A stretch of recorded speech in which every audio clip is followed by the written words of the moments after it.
I asked her, of course, what would be the difference between writing a letter to my childhood self and, just journaling. I've tried journaling, it doesn't work for me. And she said, Taylor, it is very different because when you are writing to a child, the way you write is different. You write in a almost like a teaching format, like a counseling format, instead of just word vomit.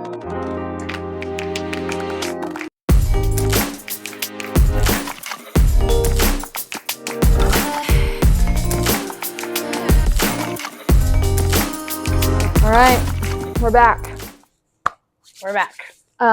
As you can see, I'm not getting ready again because I was getting ready and I had recorded this video while I did that. But I recorded it with my phone like upright instead of sideways, which is the better format for YouTube videos. So I'm just going to record it again. Today's going to be a little shorter. I wanted to talk about kind of what led me to doing this. There are three tools that I have learned throughout the years to help me like combat depression and to help me fight the super low lows and the big emotions that we all inevitably feel from time to time. So, and one of those tools is actually what led me to thinking about this and thinking about sharing my thoughts on YouTube. So we'll just jump right in. The first tool is probably the most therapeutic thing. I learned it about a year ago in therapy. My therapist had suggested journaling, more specifically, writing letters to my childhood self. And it is hands down one of the most therapeutic things that I have ever done. I asked her, of course, what would be the difference between writing a letter to my childhood self and, just journaling. I've tried journaling, it doesn't work for me. And she said, Taylor, it is very different because when you are writing to a child, the way you write is different. You write in a almost like a teaching format, like a counseling format, instead of just word vomit. And so she said it can help people sort their thoughts a little bit easier. And when you're writing to your childhood self, you will oftentimes find yourself thinking about things that you went through in childhood, which can help you sort your emotions around certain situations, around certain circumstances. And it can help you kind of tie some of your traumas that you didn't necessarily know that you had to emotions that you feel around certain situations today. And so I was like, seems legit. And I started. And it was incredible. It is incredible. I still do it. I used to write more often. For a while, I was writing 3 or 4 times a week. Now I write maybe once every week or two. But it is so therapeutic, and it really does help you sort through your emotions and your past experiences, not even traumas, yes, but your past experiences. And it helps you kind of tie it all together as to like why you are the way that you are and why you respond to certain things certain ways, and why you feel certain things towards certain people and situations. Like, I am a people pleaser. I am a recovering people pleaser, is what I like to call myself. I have always just done what's best for everyone else. I refuse to put myself first, and until recently. And in a non-selfish way, right? I'm defending myself. I'm defending myself because it sounds selfish, but it's not. You can't help other people without first helping yourself. Recovering people pleaser, thank you. So it has helped me sort through a lot of those emotions and feelings and experiences. So write to your childhood self. If you don't, try it. Just try it. Journaling did not work for me. That did. It was a very different click in my brain to do that instead. So the second one is something that I think some people will think is pretty obvious, but honestly, it's been a lifesaver and a life changer for me, and that's just simply like reaching out to a friend. You know, you go through a situation and you're feeling high emotions, big things, and you reach out to your friend and you just say, hey, these are the things I'm experiencing. Am I being ridiculous? Can you offer me some other perspective? What are your thoughts? And obviously, this has to be a very trusted individual, and that person has to trust you enough to answer in an authentic, raw way. But that camaraderie and getting that perspective from other people is pivotal to being able to handle emotions in hard situations. So then the last one is actually what kind of led me into doing this. Sometimes, I'm sure some of you feel this way too, but sometimes I get into social situations or, you know, conversations with people where I leave the conversation and I think about all of the things that could have been said differently. Or I think to myself, that didn't go the way that I wanted it to.